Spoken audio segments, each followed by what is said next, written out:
Hello, everybody. Welcome to Polyglotta. Today we are just gonna learn how to the tenses and structures in English work.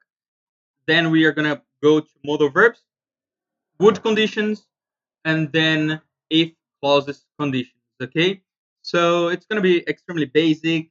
Now, in our next class, we are gonna learn how the verbs works, and we will be conjugating one as an example to before we actually begin conjugating all the verbs, and we have heaps of verbs coming out. Cool. So to to watch this class and actually to go to the other classes and follow all the classes we are gonna be posting here at our channel, whether it's in YouTube or other platform. I strongly recommend you to click on the button in the description below, where whatever the button is or the link is, and then I want you to download this piece of paper. I want you to download this sheet, and I want you to have it with you in every single lesson, basically because it's just gonna make your life easier. Okay, so let's go. Tenses and English structures. So we have basically three tenses, right? Present, past, and future. And then we have four forms: simple continuous, perfect, perfect continuous. So I don't actually want you to memorize how many we have and what they are. I just want you to learn the structure because it's how you are going to be writing and how you are going to be speaking and just how people talk. Cool? So present simple, present continuous, present perfect continuous. How does that work? Let's go present, past, and future. Go in the simple tense.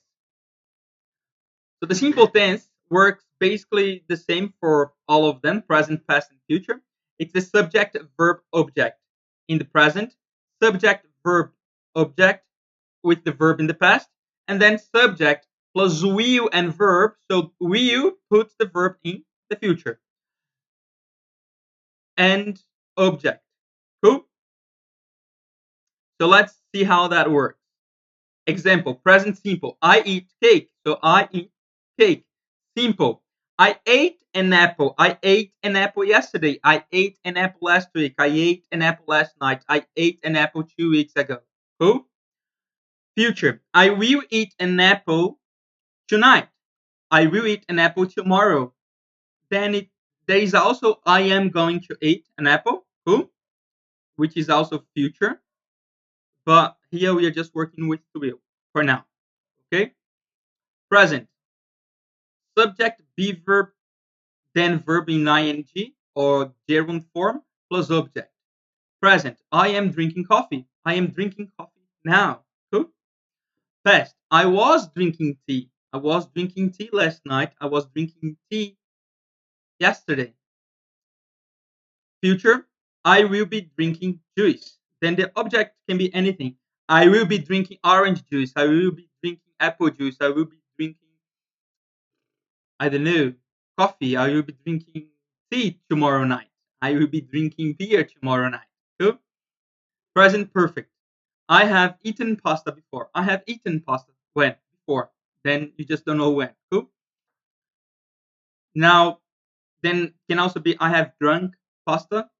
I have drunk beer before. I have done something. Okay? Past. I had eaten pasta before. I had, so in this case, I had eaten pasta before going out. So I had eaten pasta before going out. So I ate the pasta, then I went out. Cool? Future. I will have eaten cake by the end of the night. So by the end of the night, I will have eaten cake. It means that before going to bed, I will have eaten a cake. Cool? A piece of cake, whatever cake. Present perfect continuous in all the perfect continuous tenses. I have been eating pasta. I have been eating pasta means that you you started eating pasta, I don't know, 11, and it's 1 p.m. and you are still eating pasta. I have been eating pasta. Or if you ate pasta Monday, Tuesday, Wednesday, Thursday, Friday, I have been eating pasta for the whole week. Cool? Or if you ate pasta from the 1st to the 30th, I have been eating pasta for the whole month. Cool. Past, I had been eating pasta. I had been eating pasta. Then future, I will have been eating carrot cake. I will have been eating carrot cake. Cool. Or yeah, this is extremely simple. Let's put something more, in another situation. So I will have been investing in crypto for 3 months. I will have been building houses for 3 months. I will have been building a house for, I don't know, 2 years. Who knows? Cool. So just examples of how to use the future perfect continuous tense. Now, modal verbs. So there are actually 9 modal verbs, but here I have 1, 2, 3, 4, 5, 6, 7, 8, because will can also be used as a modal verb, but we will be using will in the future. Cool. The going to is also right. I'm going to eat an apple. I am going to be drinking juice. I am going have no. I'm gonna have, yeah, no. I will have been eating carrots. Yeah. So we will also include the going to here later. Cool. So the modal verbs we will not include the will tense. Okay. So would. So would. So should, would, should here should, would. They are used all the time. So I would eat a piece of cake. I could eat a piece of cake. I should eat a piece of cake. Right? So should I? Could I? Would I? Something to think about. So a few examples with would. I would eat a piece of cake. I wouldn't eat a piece of cake. Would you eat a piece of cake? So that's basically how we use would in every single situation. Present, negative, and then interrogative. Okay? Extremely simple. Now, can, could. I can eat a piece of cake. I could eat a piece of cake. So they are both modal verbs, but I can eat a piece of cake. I can. It means that, it's something you can do. I could eat a piece of cake. So you could, but will you? Right? So here is can is more like an affirmation. I can eat a piece of cake. Of course I can. I totally can. I obviously can. Cool. But then could eat a piece of cake is not an affirmation. I could eat a piece of cake. Should I eat a piece of cake? Will I eat a piece of cake? Shall I eat a piece of cake? So you don't actually know whether or not you are gonna eat a piece of cake. Okay? So I couldn't eat a piece of cake. I couldn't eat a piece of cake. I am full, right? I've had too much food, and then I can't eat at all. So couldn't. When you put this tense in a negative form, you don't use can. Yeah, I can't. I can't. You can. Actually, you can. Sorry. I can't eat a piece of cake. So I couldn't eat a piece of cake, and I can't eat a piece of cake. I am full. Okay? So both of them. I will include the example here. I can't eat a piece of cake, so you will have this sheet in a complete form. Cool? Correct. So can you eat a piece of cake? Could you eat a piece of cake? Cool? It's something simple. If you are I don't know how old are you? I don't know what your profession is, but if we put this in in an engineering matter, could be I can design a building. I can design a house. I could design a building. I could design a house. I couldn't design a building. I can't design a building. In a law situation, I can go to court. I could go to court. Cool. In an investing situation, I can invest the money. I can buy some assets. I could invest the money in some assets. right? So then we will be working with all these modal verbs in different situations. Okay, so that's how you will be applying the knowledge in different situations. Cool. So may and might, like there are some saying that might is a little bit more polite than may, but they work exactly the same. I may eat a piece of cake. I may invest the money. I may go to it. I might go to Italy, or I may go to Italy. Cool. Might. I might go to Italy. I might go to Italy. I might eat a piece of cake. I might do something. Cool. I may not eat a piece of cake. I might not eat a piece of cake. Really simple structure. Remember, the example here is simple. It will get complicated as we move on. Okay? May you eat a piece of cake? Might you eat a piece of cake? Must. You must eat. You must eat a piece of cake. You must wear a seatbelt. You must travel to Europe because the countries are amazing. So amazing here should not be capitalized. So yeah, that's how must is like an obligation. So you must do it. You must do something. Cool. That's an obligation. It's like you have to do it. Cool. You must eat a piece of cake because it's delicious. So must, it doesn't mean that is a negative thing, because it could be like you must study, otherwise you're going to be a bogan, right? Could be you must eat a piece of cake, otherwise you're not going to have dessert tonight. Cool. Now you must wear a seatbelt because it is the law, because the law says you must wear a seatbelt, otherwise you are going to get a fine. You are going to be fined by the police. Cool. So the must can be used for advices in a good way. Okay, you must travel to Europe because the countries are amazing. Okay, again another advice. Should. I should eat a piece of cake. I shouldn't eat a piece of cake. Should you eat a piece of cake? So again, should being used here in every single situation. Present, negative, and interrogative. Okay, I should eat a piece of cake. I shouldn't eat a piece of cake. Should you eat a piece of cake? Should I eat a piece of cake? Should we eat a piece of cake? Cool. So you can use with all the pronouns as well. Shall. So shall we go for a walk? What shall we have for dinner? What shall we have for dinner?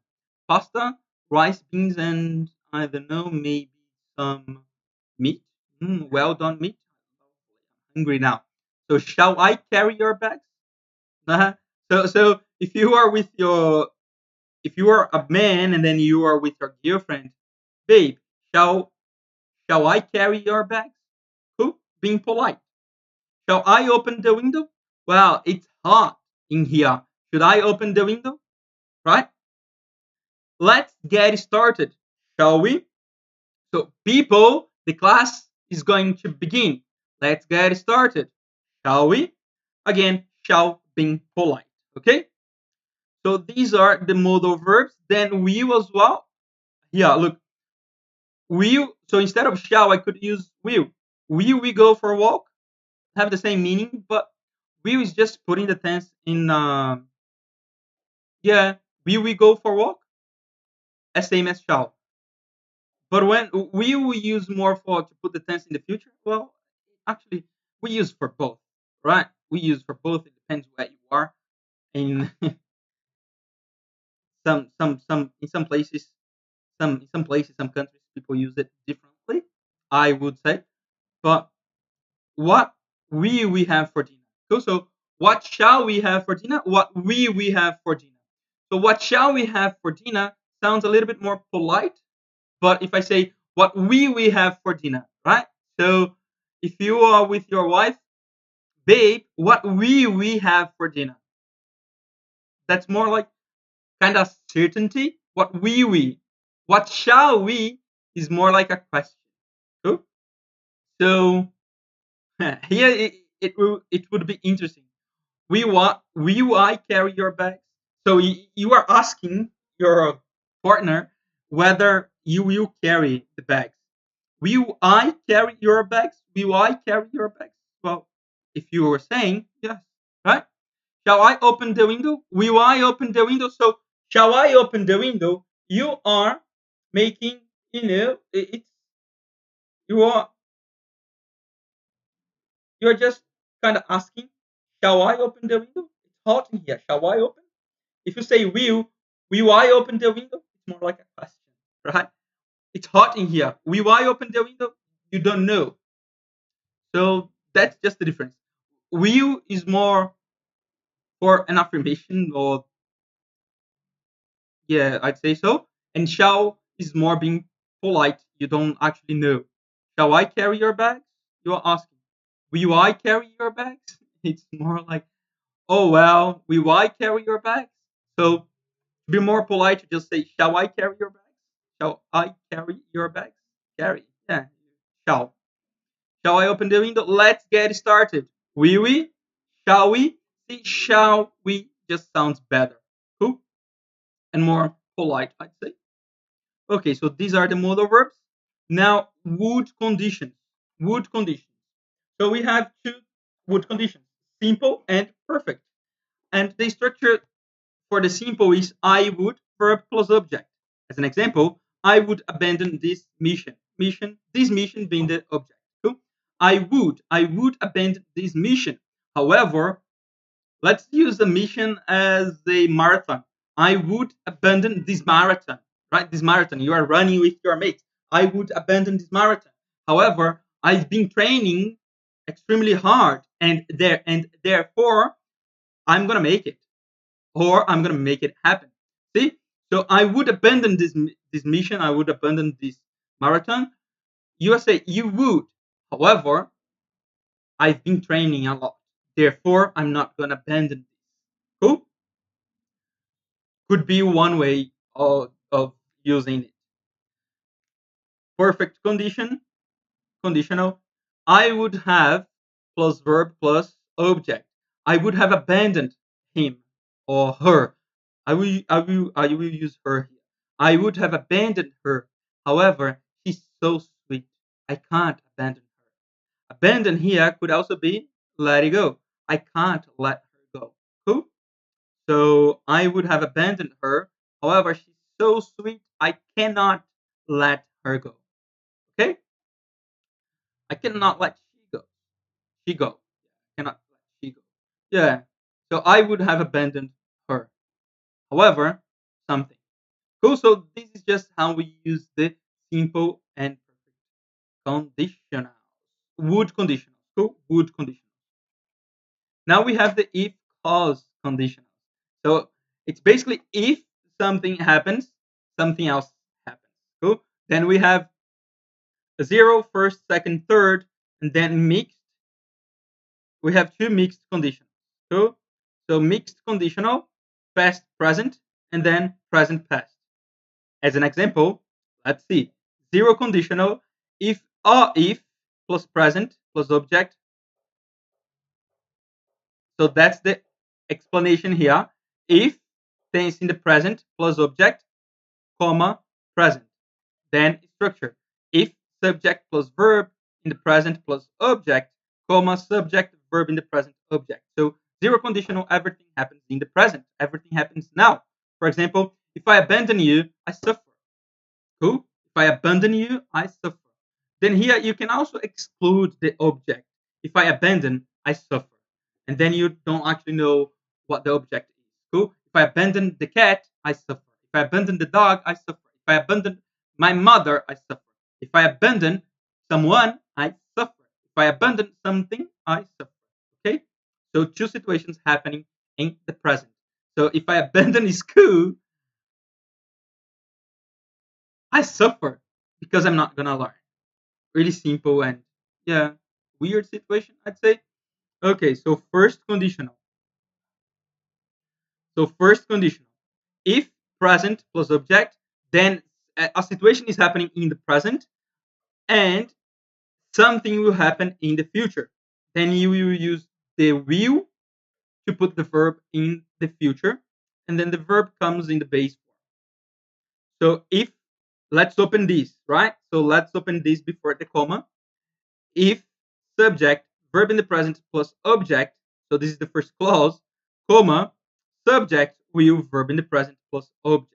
Okay, so this will plus verb in the present should be verb in the base form. Cool, verb in the base form. So I will suffer. To suffer. Cool. To suffer is the verb. Suffer is just the verb in its base form. So as an example, if I abandon her, so if subject verb, if I being the subject, abandon the verb, her being the object here, I will suffer more than expected. Why will you suffer more than expected? Because you love her. Cool? So he who abandons someone or something. So the object here can be person or an object. For example, if I abandon, or animal as well, can be anything. If I abandon my mobile phone, I will not be able to call my mates. Could be really easy and simple. So first conditional, what you need to know is that something you have a sentence in the present now. So if plus there is something happening now. If I abandon her, if, right? It's a condition. You're not gonna abandon anybody, but if I abandon her, I will suffer more than expected because you probably love her. Cool? Second conditional. Second conditional. If plus past plus object. So this is the first part of the tense of the sentence. If past object. Then the second part is would plus base form of the verb. If we open the past here, what do I have in the past? I have subject plus verb in the past. Then object and comma. Then subject would verb present plus object. Example, if I abandoned the dog, so if I abandoned the dog, see something's happening in the past. If I abandoned the dog, I would suffer a lot. So something is happening. I would suffer a lot. If I abandoned the dog, I would suffer a lot. Had I abandoned the dog? No. But if I abandoned the dog, I would suffer a lot. So if you abandoned, you would suffer. Cool? If something happened, something would happen. Easy? Okay, so let's go third condition. Third conditional. If past perfect plus object. This is the first part of the tense, which is here. If subject had plus verb plus object. Comma. Would have past participle. Would have. Cool. Would have is an obligation. Would have plus verb in the past participle. So as an example, if I had abandoned the cat, I would have suffered a lot. If I had abandoned the cat, I would have suffered a lot. Easy? So if I had I abandoned the cat? No. But if I had abandoned the cat, I would have suffered a lot. Okay? Now mixed conditional, past, present, and then present, past. So first one, past to present. If past perfect plus object, then comma would base. How does it work? If subject plus had plus verb in the present perfect tense, comma, subject would be plus verb in the present or base form plus object. So before the comma, if I had abandoned, I would be sad now. So yeah, here you can put an object as well. So if I had abandoned my friend, I would be sad now. Cool? Now mixed conditional. If past simple,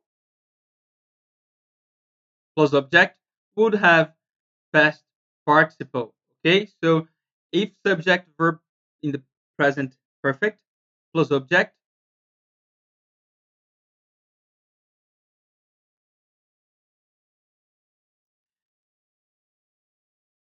past participle. Okay, past participle, comma, subject plus would plus have plus